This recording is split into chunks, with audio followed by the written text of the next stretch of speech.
You're listening to the Big Cast, your source for the latest in financial technology. Brought to you weekly by the Best Innovation Group, with your hosts, John Best and Glen Sarvati.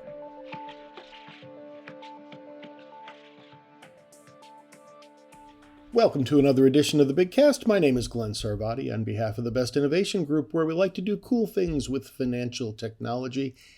And I think I'm just about recovered from a whirlwind week last week, where I managed to hit two of my favorite conferences of each year's calendar on opposite coasts in the same week. We're going to be speaking to folks that I caught up with at both of those.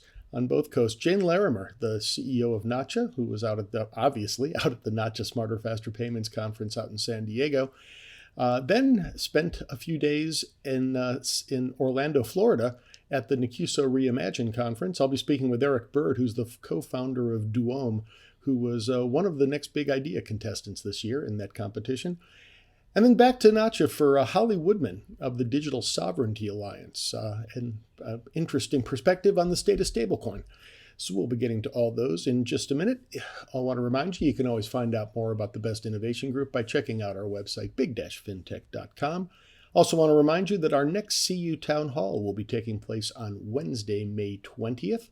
That's at 3 p.m. Eastern, noon Pacific. It's our monthly get-together, hopefully live, always live, hopefully interactive as well and lively, as we dig into the most important topics facing the credit union world today. It is free to attend. You do need to sign up in advance, however. cutownhall.com is the place to do that. You can also check out past replays of past episodes while you're out there. That May 20th date is just after we'll be returning from one of our twice annual in-person innovation clubs. So we should be all innoed up for the May 20 event. Again, no set agenda at this point, but something tells me that some of the outgrowths of that innovation conversation will probably get into the mix. Let's jump in right now. Let's get down to business because we got a lot to cover. Might as well start right at the beginning of my trip, just as I arrived on Sunday morning in San Diego. Got a chance for the Smarter, Faster Payments Conference. I think I'm finally getting used to calling it that.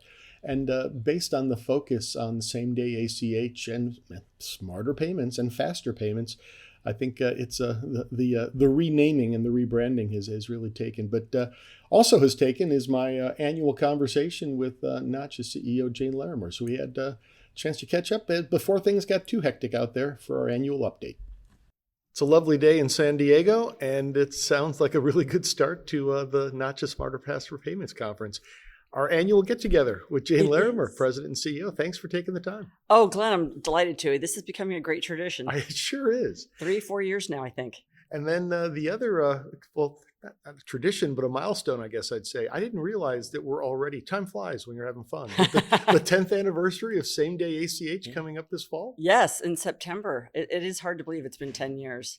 And, I think one of the things that we've seen is we keep making changes and enabling new things. So we started in September of 2016 with credits only.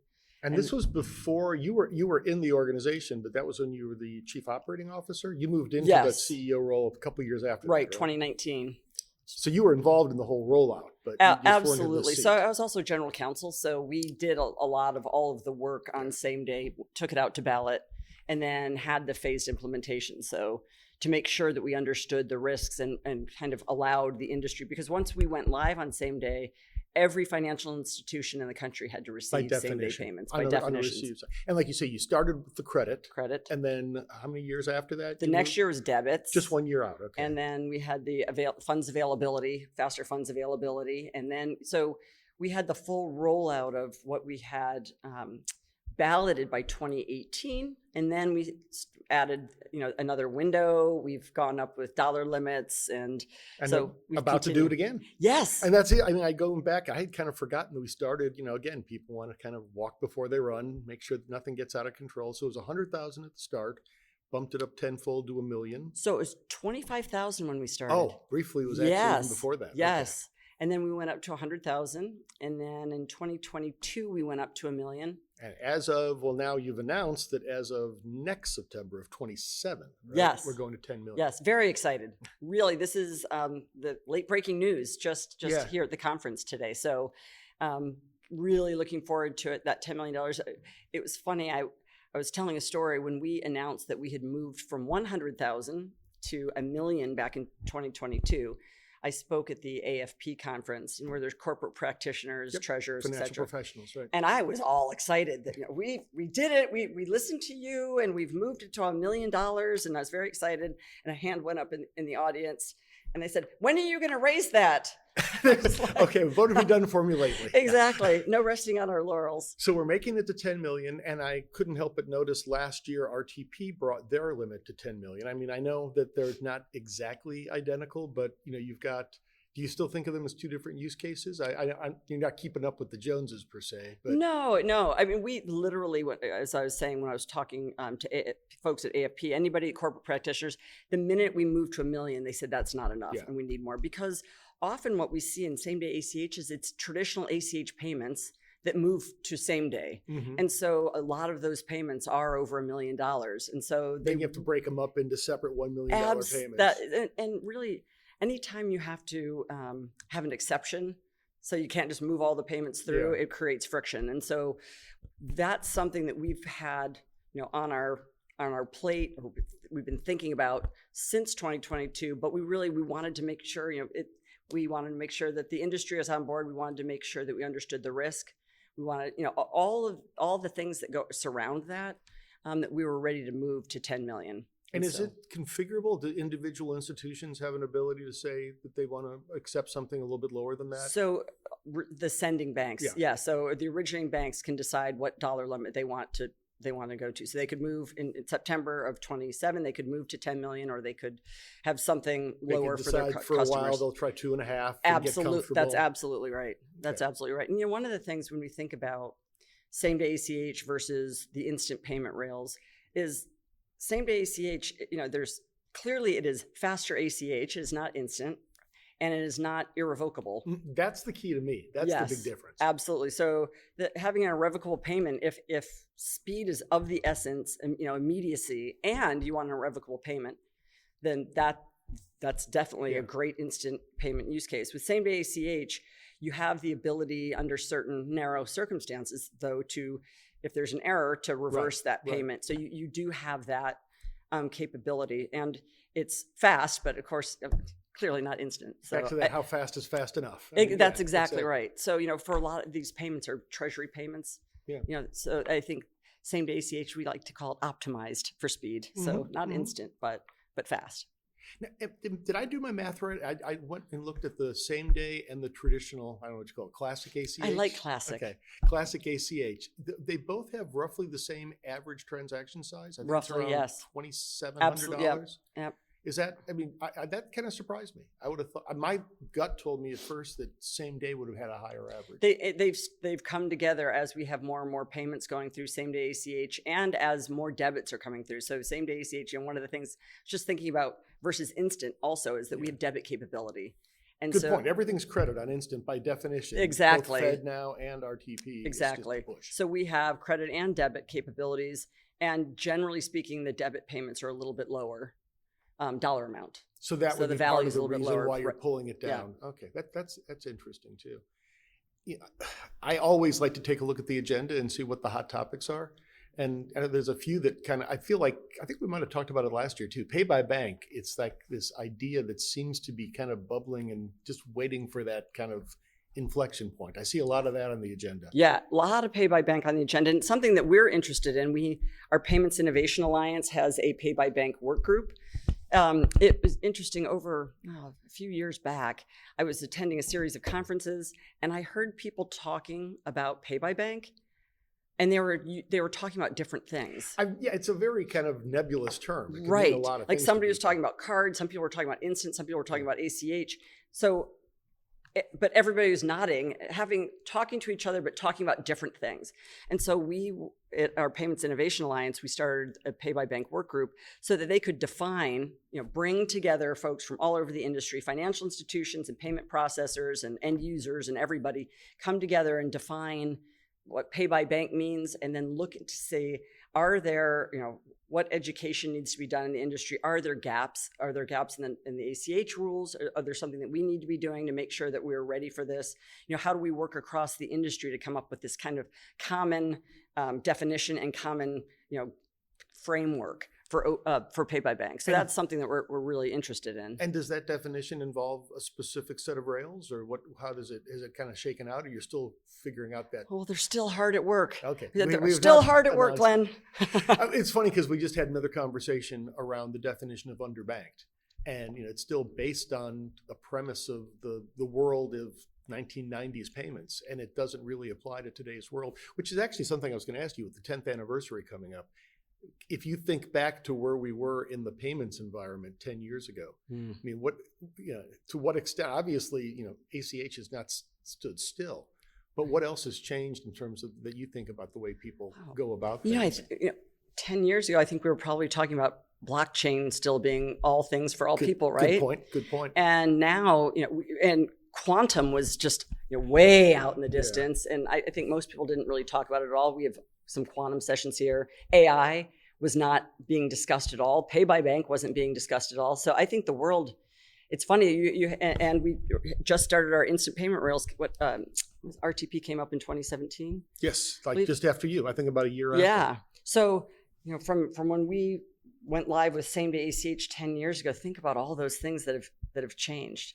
And you mentioned AI. The other one that I see is kind of a theme I'm recurring throughout your agenda is agentic AI, which I don't think I even heard that term until maybe 18 months ago. Yes, that's exactly right. Any AI being discussed was talked about I think, generally speaking, in a risk perspective. Yes. Using it for risk management. But agentic AI is something that we are interested in and thinking about, especially as we talk about using agents for authorizing payments. And that's something that we're getting our arms around. I don't know if we'll have another work group for it or just start digging in to see, how, do we need to make changes to our rules to support it? What are the issues? What are the gaps? What does that mean if you both for the forward transaction and for exceptions? I think you have disputes. to. I mean, I'm just thinking, I know Visa and MasterCard are hard at work on that. So if you're going to use these rails, it seems like it's going to be done to you if it's not done by you, right? Yes, and it's happening fast. Yeah, it went from basically not being talked about at all a couple of years ago to now people saying, "Well, it's happening." So, yeah, it amazes me the speed. Well, I'm looking forward to digging in further, and we're just getting off to a great start here in San Diego. I think I saw next year is going to be back on the East Coast. Yeah, so we're back at National Harbor. We're in DC. Yes, area, so, which. The home base for you. Yes, I was about to say it'll be the most conveniently located payments, but there is nothing better than sunny San Diego. I mean, this is beautiful. Yeah, it's a lovely day. Yeah, and the energy, feel everything in the crowd. We have over 100 exhibitors. We have over 50 sponsors. The energy from people, the orientation was just held, and it was packed. So it just everybody's an early arriving crowd. It is. So I love the energy. It makes me delighted. And there's a lot to talk about. Well, great. So by the time people hear this, the conference will be over. Is it still payments.nacha.org, best place to go to find out kind of how it played out? Or yes, it is. Perfect. Okay, and then they can find out more about the increase. Again, it's a little bit still out in the future, but definitely you want to start thinking about how you want to use the higher limits. That's exactly right. So 10 million as of September 17th, 2027. Mark your calendar. Yes, mark your calendars. Jane Larimer, CEO and President of Nacha. Thanks again for taking the time. It makes me happy. Thank you, Glenn. Me too. Take care. Now let's quickly skip to the other coast for the NACUSO Reimagine conference. I took a red eye on Monday night between San Diego and Orlando because there was no way I was going to miss the next big idea competition, which to me is one of the highlights of NACUSO Reimagine, and that was taking place on Tuesday. With that in mind, let's hear my interview with my pick of this year's litter of companies. Here in a storage room, trying to find a bit of peace and quiet at NACUSO Reimagine with Eric Berg, the co-founder of Duome. Eric, you were on stage yesterday in the next big idea competition. You came in the second position and you got my vote. for the big idea. So congratulations. I think that was a great showing. Well, thanks, Glenn. I appreciate that. I appreciate your vote. We had a lot of fun. Yeah. And I think you got my vote when you actually did win a few years back with your prior company, NetGiver. NetGiver won in 2020, right? And that was a fun time too. We had a blast. Yeah, so there's no specific criteria of what we're supposed to be judging based on. So my thought was, okay, this is a big idea. And that's exactly what I think Duome has. It's kind of to some extent a moonshot that solves a very critical problem in the marketplace. And let you just kind of explain what you're looking to accomplish there. Yeah, Duome is addressing housing affordability, specifically and mostly for those folks that are on the margins, right? This isn't affordable housing, it's housing affordability. So it really is our members in our credit unions that are facing the inability to either get into their first home, or they are in their first home and they can't move on to that next home. That's part of the life cycle of housing, right? So you get people that are, renting a 2-bedroom apartment right now. They're paying $2,400 a month for that space. And they're looking at going to a 3-bedroom home for a purchase, but the price tag on that home is more than they can afford and qualify for, and all those other kinds of things. But the monthly payments, between the down payment as well as the monthly payment, as well as the escrow, and as you said, it's people who are doing everything right. You got dual incomes, things like that. Yeah. It's just that barrier of getting in the door in the first place. Well, I mean, you can, if you're paying attention to anything these days in the news, you'll find an article or a story about couples, young families that are earning over $100,000 a year, and they can't afford to buy a home near where they work and go to school because the homes are in the $400,000 range, right? It doesn't mean that there aren't $300,000 homes available or $280,000 homes available. And again, this is, depends on what generically speaking, but whatever, right? But what it means is that the homes that are coming up for sale are in those price ranges that meet those criteria. Because it's one thing to say, well, we've got a 2-bedroom apartment right now, right? But now we need to move to a 3-bedroom home because our family's growing, right? Or we want to grow our family, whatever it might be. You can't shove 3 kids into a 2-bedroom home very comfortably, right?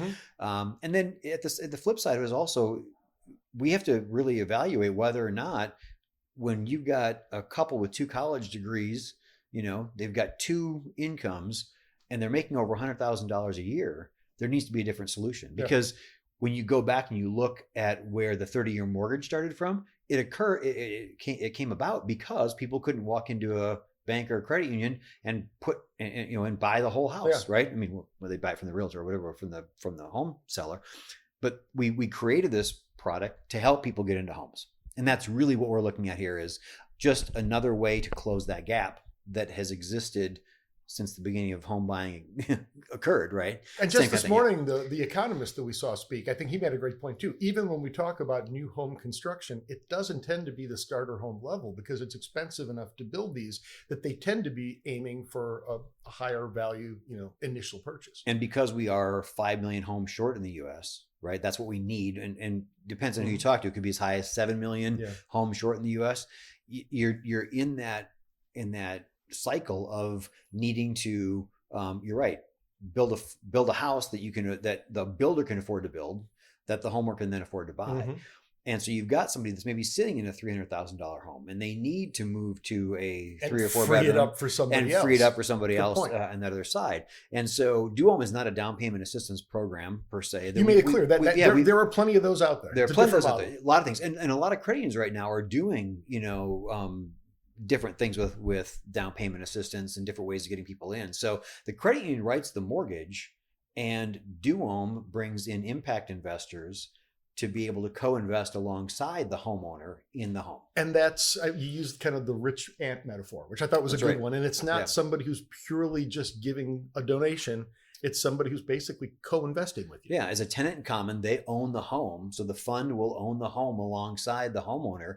And what that does is that gives the homeowner the ability to live in the home, for them to grow equity in the home, for it to be their own home. And as they progress in life, whether that's through job promotions and raises and all sorts of things, or whether it's an inheritance or whatever pure home appreciation. Appreciation and refinancing and then taking over the whole home. They can do that anytime they want to. Our fund is made up of impact dollars from foundations, nonprofits, mission-driven funds. Those folks they have part of their mission, obviously, is to help people with housing affordability. So when they can invest in a product, as opposed to having to give a grant, if they can invest in something that pays them back as part of it and still complete their mission, they're very excited about it. And with a long-term focus. I mean, they're not looking for immediate cash flow. They're looking at a horizon, a little bit like a venture capital firm. We're talking again this morning. But you might be looking 7, 8, 9, 10 years out before you actually see any money. And with these impact investors, their horizon could be a lot longer.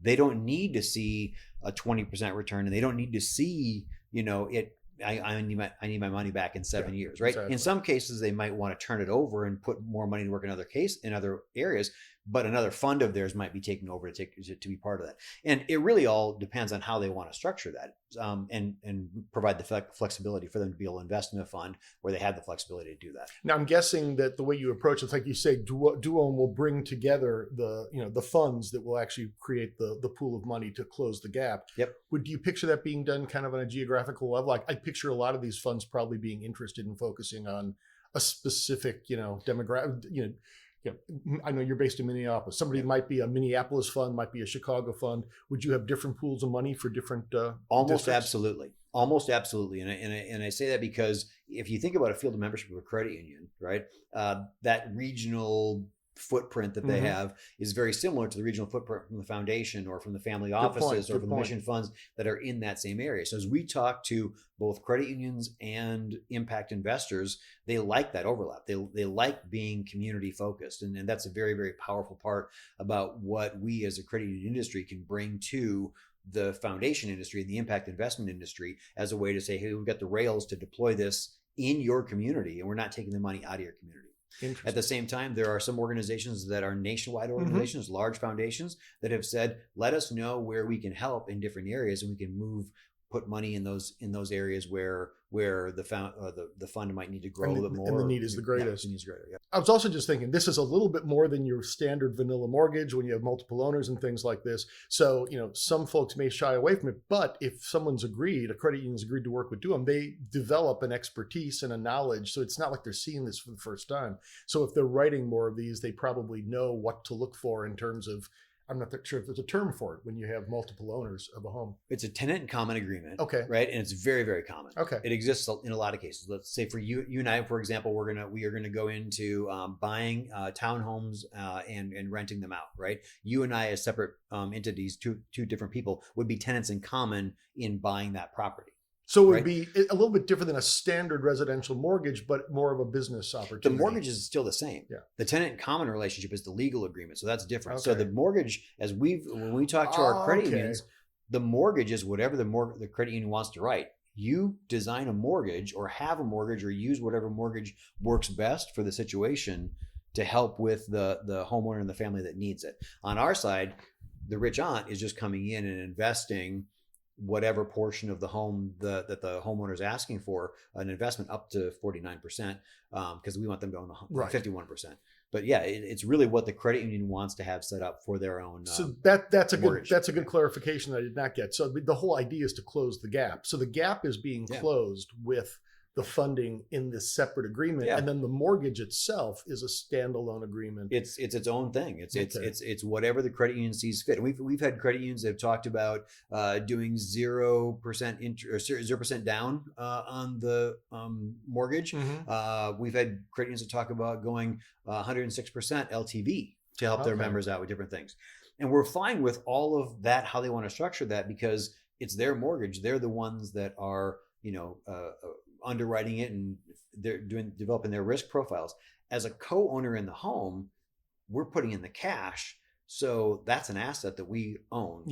In that way, right? So, and as the homeowner's equity grows and as they pay down their mortgage, the credit union is being made whole every month with that over time. They're generating interest from those payments, but the homeowner is in a home that they can actually afford, and they can actually, it's paying them off long term. And the appreciation is shared pro rata based on how Correct. much money each party put in. Yeah.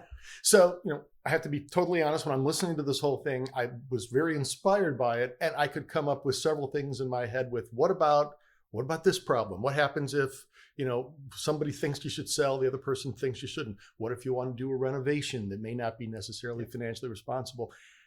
I didn't want to be the guy that's like, but these are just like the roadblocks. Let's talk about it because they exist, right? And it's a great question. And we spent 3 years developing this, in stealth in our studio before we brought it forward and started sharing with credit unions, because we wanted to get all these questions answered. So starting with, let's say, for instance, selling or not selling. Because we are tracking what the home value is and what the equity is in the home at all times, the homeowner knows exactly how much equity they own, and they know exactly how much the house is worth, right? Using different data points that we have. So at any point in time, they can decide to sell, and as long as they're not trying to sell it to their brother for $1, right? True. Good point. Good point. You have to arm's length transaction. We have the ability to match any low offers. There we go. That comes down. So we take. Oh, that's easy. Okay, that's an easy. I hadn't thought we own part of the home, right? But on the other hand, I'm thinking, on the other side, what is there ever a situation other than non-payment that the foundation that actually helped fund it could say, we think it's time to sell? And does the homeowner always have the right to stay in for as long as they want? They absolutely have the right to stay in the whole time, and that's the beauty of the fund. Keep in mind that the mission capital is not being deployed home by home; it's coming into a fund, and the fund is investing in this. So the foundation or the nonprofit or the family office may only own 7% of a home, right? Or whatever it might be, based on how much other investments have been made. So it really is just a fraction of that. And we've got the ability with the fund to allow those fund owners to come in and out based on how we've set that fund up over time. So it's not the kind of knee-jerk thing that you think it would be if it was just one investor in the home. That makes sense. Yeah. And you kind of come up with, you mentioned before we started recording, a philosophy about driving and keeping your eye on the prize. Can you just mention? I thought that was a good way of thinking about it too. Yeah. Well, the way that we look at this is and it's very important to think about, right? So when I got my motorcycle license, you'd think that the thing I took away from most of that stuff was how to drive the bike, right? But in actuality, what it came down to is it had this really great analogy for life and how to build and run companies. And that is that when you're driving a motorcycle, riding a motorcycle, your goal is to look down the road at where you're going. And so you're looking, 3 or 4 car lengths down the road, making sure that you're seeing where you're going or whatever it is on the road, not looking at the tree on the side of the road. Because when you stare at the tree, that's where the bike goes, right? So the same analogy works for anything we're doing when it comes to starting one of our companies, like Duome. It's looking at where we're going, not the obstacles that are off the side of the road. So as long as we stay on the road, we're in good shape. So. And you mentioned before, we talked about this isn't your first rodeo. You got NetGiver, in your background, and then you run a venture studio. So you're kind of incubating these ideas on a regular basis. Right? Yeah, and the way we do our venture studio is a lot of venture studios will come out and they'll throw 30 projects against the wall in a year and see how they stick. We do a lot more research on it before we start throwing different ideas out. So you're not going to see, from our venture studio, the crazy wacky ideas. Vetted them out. We vetted them out, and in a lot of cases, with AI and everything today, we're able to do research so much faster than we were able to do in the past. So we really can get down to the nuts and bolts of what works and how to make something work. So it's not a matter of does it work or does it not, especially in the case of Duome. The question is, how do we make all this work together? And when you have the perfect storm of credit unions and the community impact that they're making and serving their members, and we've lived in this space now for 6 or 7 years with NetGiver, and previously our other projects locally in the Twin Cities with Blaze Credit Union. In the last 10 years, we've been working on the same kinds of things. It really is a matter of finding out how to make these things all fit together, and that's really what we're doing. Yeah. If people want to find out more, because it is awfully fascinating to me. Yeah. Is it Duome is the best way to do it, or through the venture studio? How do people find out more? Yeah, myduome.com. MyDuome. Duome. Yep, correct. Yeah. MyDuome.com, and that's our website and ability to take a look on there to learn a little bit what we're doing, and then reach out from there. contact us. Also, my LinkedIn is a great place to reach us as well. Eric Berg, traditionally spelled with the right E's and the right C's and that kind of stuff. Eric Berg, co-founder of Duome. Thank you so much. Glenn, thank you so much. Appreciate it. So as we mentioned, Duome got my vote. The winner of the next big idea competition this time around was a company called Charm Security, who works, their whole notion is to build and deploy AI agents to resolve, deter, and investigate fraud. Their kind of catchphrase is break the scam spell. And they wound up with 49% of the vote out of a field of four or five, I can't recall. So it was a fairly decisive victory. If you think about the way it's an audience vote, and no specific criteria of exactly what what you're supposed to be looking for the winner, but I've got to assume fraud always top of mind if you want to try to find a practical solution to fix that. And AI being about as hot a topic as you can get to, you put those two together in one package, and not surprising that this one resonated. Founder of Charm Security, Roy Zur, took his pictures with the money bow up there on stage and pretty much headed out of town immediately. We traded some notes, but just couldn't get the timing to work for a conversation. But interesting stuff. Hopefully we'll catch up with him at some point in the future. And I will post a link to Charm Security in the show notes, so you can take a look into that as well. By the time we hit the next big idea, my time zones were totally messed up. So why don't I just mess with your time zones, and let's skip back over to the other coast and go back to Nacha Payments for this one. On 8 a.m. Monday, there was a session on stablecoin, which was one of the focus areas that I really wanted to see how they were going to be addressing in terms of the evolution of stablecoin as a use of a payment mechanism. That conversation... full room and very lively conversation with the audience at 8 a.m., which is saying something, coming, especially when you're talking across country. That conversation included a leader from the Digital Sovereignty Alliance, an organization that I was not familiar with. So I tracked down their representative and got a little bit more detail. I'm here with Molly Woodman, the Senior Policy Advisor for the Digital Sovereignty Alliance, a not-for-profit that spoke this morning along with our friend Peter Tapling, who's been on the podcast before. And interesting conversation about stablecoin. And I was not familiar with your organization, so I wanted to just kind of catch up and learn a little bit more. If you could tell us. Great. Yes. I really enjoyed the panel this morning, and I'm happy to continue the conversation. Digital Sovereignty Alliance is, as you said, a nonprofit. We're a 501c4. And we focus on education and advocacy in this space. Right now, it's a lot with stablecoins, a lot happening with the legislation. But really, our main focus is spreading education, basic financial literacy first, and then looping in digital assets as an option, just so people understand how the space is evolving. Like you say, digital assets more broadly, but job one, given everything going on today, is stablecoin. And the people you're educating, that would be the public at large, as well as legislators, so they understand the issues they need to deal with kind of across the board? Yeah, we have a couple different models, and ideally we would do a teach the teachers setup. So we would go in and give our presentation to legislators, and then they can tell, their constituents, teach them about it, just so there's like a fundamental understanding of the topic. And from what I understand, you're not really starting with stablecoin. You're kind of giving the more foundational understanding of the broader financial ecosystem and then showing how this is an important part of a balanced breakfast, I guess? Correct. Yeah. I think financial literacy in general needs so much more attention than what it has right now in the United States. We don't teach it nearly enough in high school. Even younger would be helpful. So you have a lot of, especially the younger generations who now are sometimes for the first time making their own money, and they just don't know what to do with it. And then there's people who may have found themselves, in a less fortunate situation, who don't know what kind of tools they can use to help themselves climb out of it, right? So it's a big audience for it. And I think stablecoins has been a focus because of the access. So we have, we want to help folks who are unbanked or underbanked and tell them what their options are, because, traditional finance banking is not for everybody.